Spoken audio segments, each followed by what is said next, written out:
Hello, இன்னைக்கு நாம எத பத்தி பார்க்க போறோம்னா, டயரோட ட்ராக்ஷன பத்தி பார்க்கலாம்.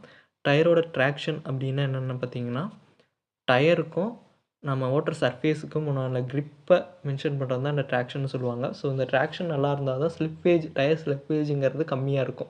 இந்த ட்ராக்ஷன் எவ்வளோக்கு அதிகமா இருக்கோ, அப்ப வந்து டயரோட ஸ்லிப்பேஜ் வந்து ரொம்ப கம்மியா இருக்கும். இந்த ட்ராக்ஷனோட கிரேட் வந்து பார்த்தீங்கன்னா, அதில மென்ஷன் பண்ணியிருப்பாங்க. பெரும்பாலும் இது வந்துட்டு கிரேடா தான் மென்ஷன் பண்றாங்க. ஸோ, வந்துட்டு சி, பி, ஏ, AA இந்த மாரி கிரேடுல தான் வந்து இது பண்றாங்க. அதிகபட்சம் AAங்கிறது தான் அதிகமான கிரேடு.